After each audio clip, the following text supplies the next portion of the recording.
Hello and welcome to SecureWorld Behind the Scenes, our exclusive interview series. This is Tom Bechtold, your host for today's program. Thank you all for joining us. Today, Bruce Sussman from the SecureWorld media team will be talking with Gretel Egan and Kurt Wescoe from Wombat Security, a division of Proofpoint, and taking an in-depth look at the 2018 User Risk Report. Before we begin, I'd like to tell you a little bit about our special guests. Gretel Egan is the Security Awareness and Training Strategist for Wombat Security, a division of Proofpoint, and the leading provider of information security awareness and training software that helps organizations educate employees. She has extensive experience in researching and developing cybersecurity educational content and was named one of top 10 security bloggers to follow by IDG Enterprise. Kurt Wescoe is Chief Architect at Wombat Security. Kurt is responsible for ensuring Wombat's software and systems are built on a sound foundation. He brings over 10 years of experience in engineering across multiple industries. He also serves as a faculty member in the School of Computer Sciences Master's Program in e-business at Carnegie Mellon University. Kurt earned his MS in e-commerce from CMU and a bachelor's in computer engineering from the University of Pittsburgh. Bruce Sussman is SecureWorld's Digital Content Director and Multimedia Journalist.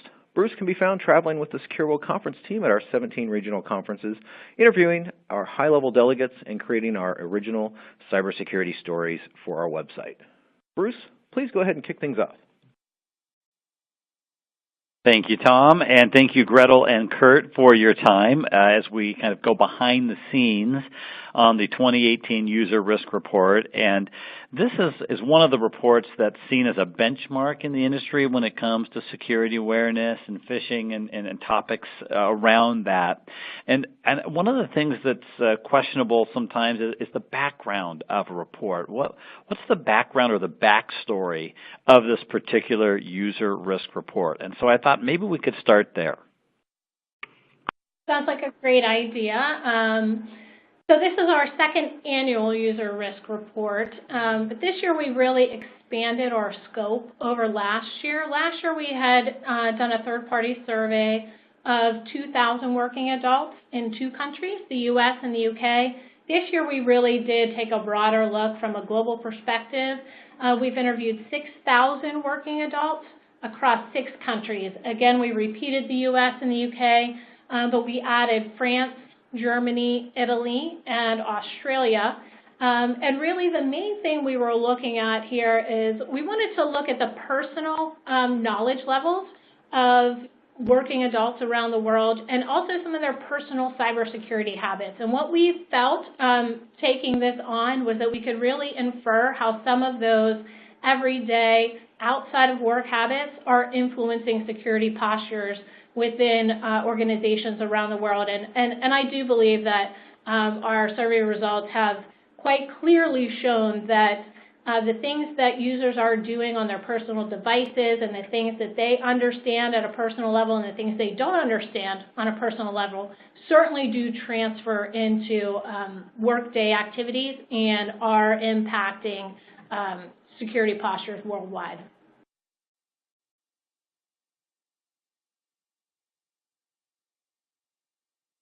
Okay, that's fantastic, and that is something that I had read previously, and I'm glad to hear it from you, Gretel, that you had greatly expanded this report this year, because that just offers us more insights, right, as an InfoSec community. Moving on to the second question now, what were some of the most surprising findings from the second annual User Risk Report? Well, for me personally, one of the most surprising findings is a topic that we dug a little bit more into this year, and it was a new set of questions, and it was around personal protections of home Wi-Fi networks. We wanted to find out the security precautions that users are taking at home on their Wi-Fi networks, and we did find out, we first asked, how many users have home Wi-Fi networks, and it's the vast majority, more than 90%, said that they are using home Wi-Fi networks. They're connecting a variety of devices to them. 50% said that they're using 3 to 5 connected devices on their home networks. And actually, one interesting point was that people were actually more likely to say that they had 11 or more devices connected than they were to say that they have no devices connected. 3% said that they have 11 or more, and only 2% said they have no devices in use at home. So knowing that, we wanted to find out, like I said, what are those personal protections that people are taking? Interestingly, we found out that 44% of global respondents said that they are not even adding a password to their home Wi-Fi networks. This was, for me, a bit surprising because it is kind of such a standard, and I think most cybersecurity professionals would agree a relatively basic way to protect a home network. Going down into some of the other concerns, more than 60%, 66% have not changed default passwords on their home Wi-Fi routers. And as you might guess, almost 80% have not updated firmware, which I think certainly if they're not changing default passwords, it's highly unlikely that they're updating the firmware. So, certainly concerning and surprising. I would say even down to the lack of changing the default password, given some of the very high-profile FBI warnings regarding router vulnerabilities. The fact that that message has gotten down to so few people, and that so few people are undertaking that task, even though it is a slightly more difficult and maybe the average user would look at that as a kind of daunting task on the surface. Really, it's not so difficult. But again, knowing that even at the very basic level, 44% not password protecting was a big surprise to me. Yeah, keeping with the password trends, was really interesting to me was the fact that both users are not having passcodes on their devices. We found that 14% of users don't even have one, and 28% of users are only using the simple 4-digit PINs. On top of this, you have 60% of respondents who are using at least one password across sites. Why it's really interesting to me is because, we hear this, I hear a lot when we're out in the field, people talking about two-factor auth being a way to prevent against phishing attacks, against being compromised. And that's, while that's true, if your users aren't, securing the devices that they're often using, as an entry level for MFA using your phone, if I can gain access to your phone because you're not securing it well, that's, that puts that strategy at risk. And then with the password reuse, compromising a single account, meaning that maybe other things will be compromised off of that. So I think it's really an area of focus for organizations to think about around what their users are doing when they think about their technical implementations like this with MFA. Yeah, I see exactly what you're saying. That's a really great point, and the research bears that out. All right, let's move on to question number 3, and that is, I know you added countries this year like France, Germany, Italy, and Australia on top of the U.S. and UK. What were some of the biggest outliers by country? Anything there? We did see a good amount of variation across regions, certainly. Not to harp on the Wi-Fi topic too much, but we did see, with regard to that home Wi-Fi network use, users in France who actually were the most likely to say that they have a home Wi-Fi network. We had 96% saying that they have a home Wi-Fi network in use. Unfortunately, those users are also the least likely to add security precautions to their networks. We have only 41% saying that they have added a password to their home network. So, almost 60% completely unprotected. And as you might suspect, again, down the line, only 24% have changed their default password. Only 11% have checked for or updated firmware. And one thing that was really interesting there was that, nearly a quarter of users said that they have not implemented those precautions because they don't know how to. So kind of a big disconnect there in comparison. Like in the United States, only 11% said that they don't know how to do those things. So, some education clearly lacking among French users. And just to kind of shift into the public Wi-Fi arena, a question that we had asked last year that we asked again this year was around the confusion of a trusted location with a trusted network. So we had asked users if they are in a place that they trust, like an international airport or a local coffee shop, or even like a nice hotel. If they're in those trusted locations, does that mean that they can, automatically trust an open Wi-Fi network there to protect their data? We did have 39% of global users saying that that is true. That's concerning enough in itself. Inside of Italy, respondents there, nearly 60%, we had 59% of respondents saying they believe that if they're somewhere that they're comfortable and that they trust, that they can go ahead and connect to an open Wi-Fi network without issue. So that's definitely something that is of concern within those particular areas. So for me, a lot of these questions that we ask are really focused on what do end users think these technical security controls are doing for them. One of the ones that stood out was Italian users and their belief around what antivirus is doing for them. We had nearly 84% of our respondents believing that their antivirus was a sure-all stop to cybersecurity attacks. They don't have to worry about it whatsoever, and that gets back to what Gretel was saying earlier. They're just generally trust and belief of that the controls or the places that are safe are just keeping me completely secure. That 84% rate was actually 25% higher than the average that we saw in other countries. In addition, both in Germany and Italy, we saw responses that end users in those countries, over 50% of them, weren't even willing to hazard a guess as to what ransomware is. This was rather surprising given the number of notable ransomware attacks that happened in Europe last year. What was interesting to us and why this keeps going and something they can do there is that last year we had found a similar finding in the reports, especially for US, UK, and EU. Or in Germany, they really weren't aware of it. But when we did our follow-on report on Beyond the Fish, we had found that the majority of users who had run a training program around ransomware had seen 90% of their respondents getting the questions right when they trained them. So what this did show is that you're going to have areas where users aren't aware of the types of threats they're being attacked with, but if you do a program and try to educate them on it, you can see rapid uptake of awareness around what the attacks are and what they should be doing about them.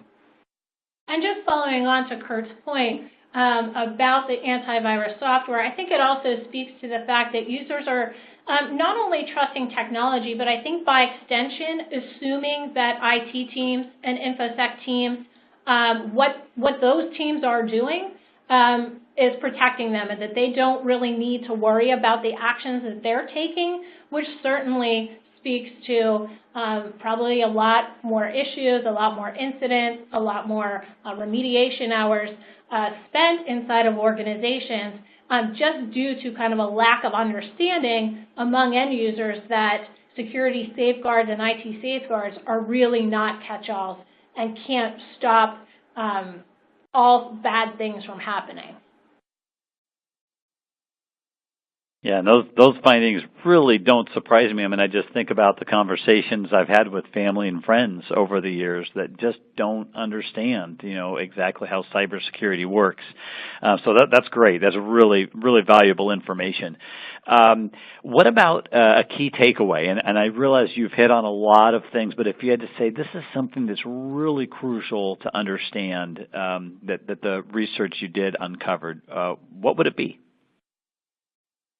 So for me, what I think that organizations should really think about is, even some of the things we've talked about so far, there's lack of safeguards on Wi-Fi, the lack of understanding of what happens on public Wi-Fi, the password reuse, the misplaced trust in antivirus. people need to kind of think about what all of those things mean and realize that, it's not just affecting at-home devices and at-home networks. A repeat line of questioning that we did again this year was around home use of corporate-issued devices. And we again asked users, how many of you are using employer-issued devices at home? And what we really wanted to look at there was, what are you doing outside of the quote-unquote prying eyes of maybe your IT team, or thinking that because you're at home on your home network that this doesn't touch work at all. Now, obviously, we know if this is a corporate-issued device, there are corporate systems, there's corporate email, there's any number of things that are accessible via these devices. So we did find out that not a ton of people admitted to using these devices at home. However, we had 25%, a quarter, saying that they're using employer-issued laptops or smartphones at home. U.S. respondents were more likely, creeping up to 35%, they were more likely to say that they are using those corporate-issued devices at home. But across the board, we had people saying that they're doing things like checking and responding to their personal email, they're shopping online, they're doing research, they're streaming media, and even that they're playing games. Of those that said that they are using their corporate devices at home, only 10% said that they don't do anything personal on those devices. More concerning, we extended that line of questioning and asked them, who do you allow to use your corporate-issued device at home? Do you extend that privilege to your children, to your spouse, to your trusted family and friends? And we saw a lot of people, more than 50%. 45% said that they don't do that. So we have 55% saying, if I have my device at home, I open it up for others to use. And again, the things that they're doing on there are the same: checking email, viewing and posting to social media, shopping online, playing games. So if we think about those behaviors that we've already identified that are lacking, and we know that those unaware users are, connecting to those home Wi-Fi networks that are unsecured and doing these types of things, and not only are they doing it, they're extending it to their family and friends, we see that it's clear that things that are happening outside of the confines of controlled networks are absolutely impacting the security of organizations. Yeah, so I think my key takeaway is something that we was kind of alluding to earlier, and it's really that if you're not considering your end users and their knowledge and awareness in terms of the solutions you're rolling out, you really run a risk of blowing up a good idea.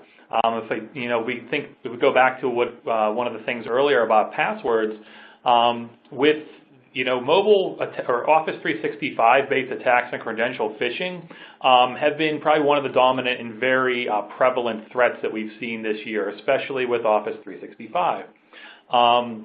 As a way to defend against that, people thinking about, like we said earlier, MFA, if your end users, aren't making secure passwords and you aren't thinking about what they're doing there, they may completely blow up that MFA solution that you've put in place to try to protect them against that threat. So you can't just go at things and say that I'm going to either roll a humans or a training solution against this problem, because at times that will put your users at more risk than necessary. There is places where technology, can help reduce the risk that attacks present to your users. But conversely, if you don't think about their knowledge and what they believe you're doing, they either going to have more trust in what you're doing and think that they don't have to think about things. We also saw this anecdotally a lot with detonation services. End users tend to believe that just because you're doing URL wrapping and detonation, they can click on any link.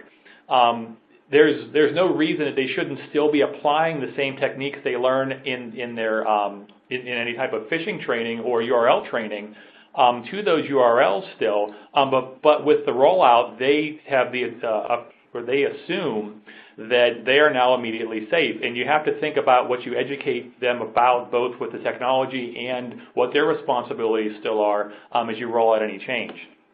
And I think to tie it back to that kind of personal use on a device, yes, you might be URL wrapping within your corporate email accounts, but that's not extending to users' personal email accounts. And if we are seeing users saying, yes, I am regularly checking my personal email on my work device, URL wrapping is not going to do much, actually not going to do anything inside of those accounts to keep your organization safe when those accounts are being checked within your corporate network. Okay, those are fantastic points. And Gretel and Kurt, I know that both of you have been involved with security awareness and this kind of research for quite some time, and I've had a chance to talk to you about these topics before.